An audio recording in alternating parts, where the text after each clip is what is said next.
Hello Jain साथियों, आशा करता हूँ आप सभी अच्छे होंगे।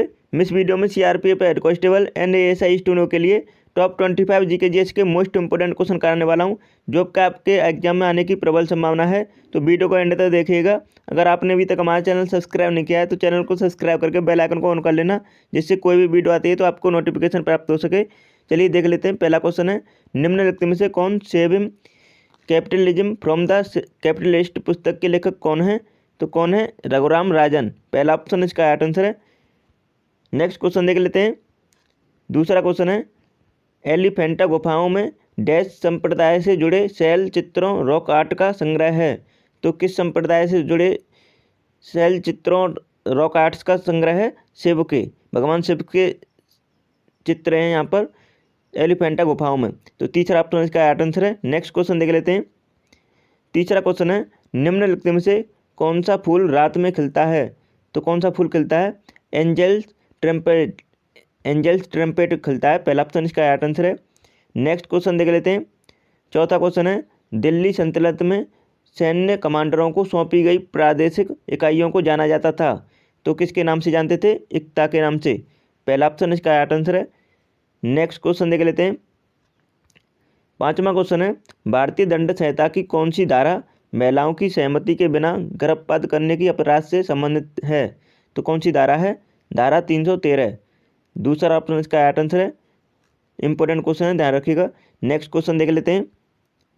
छठवां क्वेश्चन है, टेस्ट क्रिकेट में 13 शतक बनाने वाले पहले भारतीय बल्लेबाज डैश थे? तो कौन थे? इसका राइट आंसर है वीरेंद्र सहवाग। तीसरा ऑप्शन इसका राइट आंसर है। मात्र 8 से 9 मिनट की वीडियो है, आपको 25 क्वेश्चन प्रैक्टिस करने को मिलेंगे। बहुत ही इंपॉर्टेंट क्वेश्चन है। सातवां क्वेश्चन है, निम्नलिखित में से कौन सा एक फूल का भाग है? तो कौन सा भाग है? स्त्री केसर। थर्ड ऑप्शन इसका राइट आंसर है। नेक्स्ट क्वेश्चन देख लेते हैं। आठवां क्वेश्चन है, निम्नलिखित में से कौन सा शहर विजयनगर के मध्यकालीन हिंदू राज्य से संबंधित अपने खंडरों के लिए प्रसिद्ध है और इसे विश्व विरासत स्थल घोषित किया गया है? तो कौन सा है? हम्पी। सेकेंड ऑप्शन इसका राइट आंसर है। नेक्स्ट क्वेश्चन देख लेते हैं। नौवां क्वेश्चन है, निम्नलिखित में से कौन सी मृदा संरक्षण की एक विधि नहीं है? कौन सी नहीं है? ओवरग्रेजिंग। फोर्थ ऑप्शन इसका राइट आंसर है। नेक्स्ट क्वेश्चन देख लेते हैं। 10वां क्वेश्चन है, इसका करेक्ट आंसर सभी बताएंगे। निम्नलिखित में से कौन सा एक प्राकृतिक पारिस्थितिकी तंत्र को इकोसिस्टम है? तो कौन सा है? इसका राइट आंसर है रेगिस्तान। रेगिस्तान इसका राइट आंसर है। Fourth option. नेक्स्ट क्वेश्चन देख लेते हैं। 11वां क्वेश्चन है, जैन धर्म के 24वें और अंतिम तीर्थकर वर्धमान महावीर का जन्म 6वीं शताब्दी ईसा पूर्व में कहाँ हुआ था? कहाँ पर हुआ था? बिहार राज्य में। पहला ऑप्शन इसका राइट आंसर हो जाता है। नेक्स्ट क्वेश्चन देख लेते हैं। 12वां क्वेश्चन है, निम्नलिखित में से किस प्रकार के बैंकों का संचालन मुख्यतः ऑनलाइन होता है और उनका कोई भौतिक शाखा नेटवर्क नहीं होता है? तो किन का होता है? नियो का, सॉरी। पहला ऑप्शन इसका राइट आंसर है। नेक्स्ट क्वेश्चन देख लेते हैं। 13वां क्वेश्चन है, निम्नलिखित में से किस अम्ल को चींटी के काटते समय त्वचा में इंजेक्ट किया जाता है? कई बार एग्जाम में पूछा गया क्वेश्चन है, तो आप इसका राइट आंसर बताएंगे। तो वो कौन सा अम्ल है? फॉर्मिक अम्ल। फॉर्मिक अम्ल को चींटी जब काटती है तो मतलब त्वचा में इंजेक्ट कर देती है, जिसके कारण सूजन आ जाती है। और आपको बताना है, साइट्रिक अम्ल किस में पाया जाता है? नींबू में। टार्ट्रिक अम्ल किस में पाया जाता है? इमली में। और एस्कॉर्बिक अम्ल किस में पाया जाता है? आप सभी बताएंगे। नेक्स्ट क्वेश्चन देख लेते हैं। 14वां क्वेश्चन है, यहाँ पर बाबर ने डैश नामक युद्ध पद्धति की शुरुआत की, जिसमें सेना को विभिन्न डिवीजनों में विभाजित कर दिया था ताकि दुश्मनों को हर तरफ से घेरा जा सके। तो इसका राइट आंसर क्या होगा? तो बाबर ने तुलगोमा नामक पद्धति की शुरुआत की थी। तो फोर्थ ऑप्शन इसका राइट आंसर है।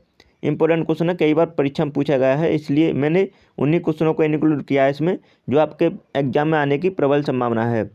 15वां क्वेश्चन है, तंजावुर का बृहदेश्वर मंदिर, जिसे पेरिया कोयल या बड़ा मंदिर भी कहा जाता है, किस भारतीय राज्य में स्थित है? तो किस भारतीय राज्य में स्थित है? यह है तमिलनाडु में। तो सेकंड ऑप्शन का राइट आंसर है। नेक्स्ट क्वेश्चन देख लेते हैं। 16वां क्वेश्चन है, मिट्टी की सबसे निचली परत को डैश कहा जाता है। तो मिट्टी की सबसे निचली परत को क्या कहा जाता है? तो इसका राइट आंसर है तल सेल, तल सेल कहा जाता है। तीसरा ऑप्शन इसका राइट आंसर है, जिसे इंग्लिश में क्या बोलते हैं? Bed rock. थर्ड ऑप्शन इसका राइट आंसर होगा। नेक्स्ट क्वेश्चन देख लेते हैं। 17वां क्वेश्चन है, प्रोटोजोआ किस रोग के कारक होते हैं? तो प्रोटोजोआ किस रोग के कारक होते हैं? इसका राइट आंसर है मलेरिया रोग के। तो सेकंड ऑप्शन इसका राइट आंसर है पोलियो वायरस के कारण होता है। और यहाँ पे यक्षमा किसके कारण होता है? तो ये जीवाणु के कारण, मतलब यक्षमा टीबी को ही कहते हैं, तो ध्यान रखना। और जिसमें बीसीजी का टीका लगाया जाता है इसके लिए। नेक्स्ट क्वेश्चन देख लेते हैं। 18वां क्वेश्चन है, इसका करेक्ट आंसर सभी बताएंगे। निम्नलिखित में से किस राष्ट्रीय आंदोलनों में पहली बार बड़े पैमाने पर महिलाओं की भागीदारी देखी गई थी? तो किस में देखी गई थी? तो इसका राइट आंसर है सविनय अवज्ञा आंदोलन। तो थर्ड ऑप्शन इसका राइट आंसर है। इंपॉर्टेंट क्वेश्चन है। नेक्स्ट क्वेश्चन देख लेते हैं। 19वां क्वेश्चन है, भारतीय जनता पार्टी की स्थापना इनमें से किस वर्ष में हुई थी? तो किस वर्ष में हुई थी? इसका राइट आंसर है वर्ष 1980 में। सेकंड ऑप्शन इसका राइट आंसर है। नेक्स्ट क्वेश्चन देख लेते हैं। 20वां क्वेश्चन है, मुगल सामग्री नूरजहां द्वारा उनके पिता की याद में बनाया गया एतमादुद्दौला का मकबरा डैश में स्थित है। तो एतमादुद्दौला का मकबरा कहाँ पर स्थित है? जो कि नूरजहां के द्वारा बनवाया गया था। ये आगरा शहर में स्थित है।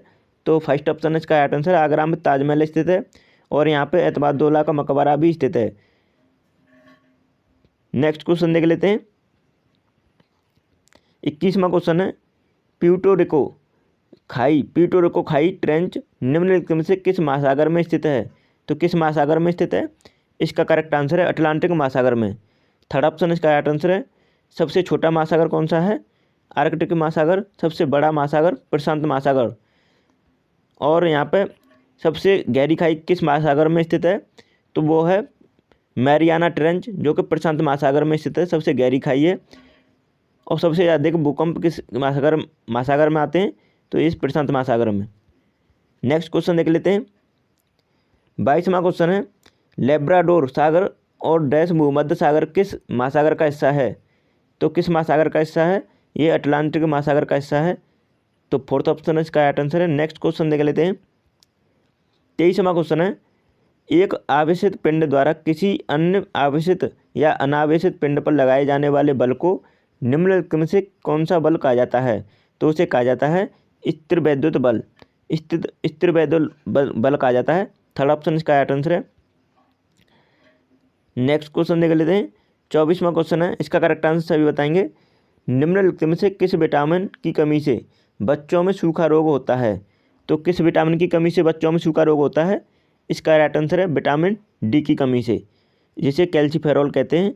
तो विटामिन डी की कमी से होता है। और विटामिन डी का प्रचुर सोर्स कौन सा है प्रचुर मात्रा में? सूर्य का प्रकाश।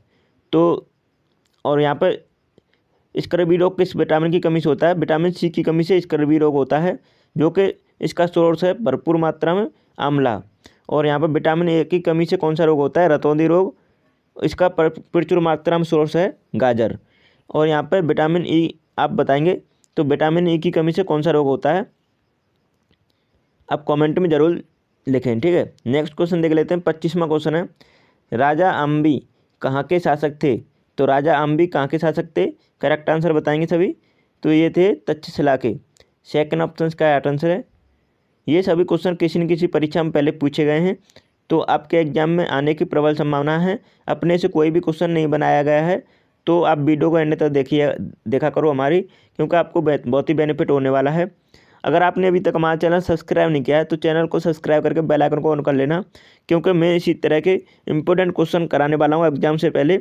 आपका कम समय में ज़्यादा से ज़्यादा रिवीजन कराने वाला हूं। मात्र 8 से 9 मिनट की वीडियो रहती है मेरी, और उनमें आपको 25 क्वेश्चन देखने को मिलेंगे। प्रत्येक वीडियो में 25 क्वेश्चन में मात्र कम समय में आपको रिवीजन कराने वाला हूँ। तो आप एग्जाम से पहले जितना क्वेश्चन प्रैक्टिस कर सकें, जितना रिवीजन कर सकें, वो आपके लिए बेनिफिट है, क्योंकि जितने क्वेश्चन देखे रहेंगे एग्जाम में उतना ही फंसने की संभावना रहती है। तो नहीं तो आप क्वेश्चन ही नहीं करेंगे तो आपको पता चलेगा कि वहाँ पे मान लीजिए तुम्हारे कॉन्सेप्ट क्लियर हैं लेकिन क्वेश्चन नहीं किए हैं, तो ऐसे ऐसे क्वेश्चन बनते हैं कि आपको हो सकता है एग्जाम में न फंसे, लेकिन आपको ज़्यादा से ज़्यादा क्वेश्चन प्रैक्टिस करनी है, वो भी इंपॉर्टेंट क्वेश्चन के साथ। ये नहीं कि फालतू के क्वेश्चन पढ़ते जा रहे हैं लेकिन वो एग्जाम में फंसते ही नहीं, तो क्या फ़ायदा है उससे। तो आपको मैं यही सजेस्ट करूँगा एग्जाम से पहले कि ज़्यादा से ज़्यादा क्वेश्चन प्रैक्टिस करें, वो भी इंपॉर्टेंट क्वेश्चन के साथ और मात्र कम समय में, क्योंकि आपको इस समय फास्ट मोड में रिवीजन करने की आवश्यकता है। तो आप टाइम बर्बाद न करते हुए एग्जाम से पहले एकदम कंटिन्यू आप हमारी वीडियो को कंटिन्यू फॉलो करते रहें, आपको बहुत ही बेनिफिट होगा और हो सकता है आपका स्कोर बहुत ही हाई रहे। Thanks for watching my video.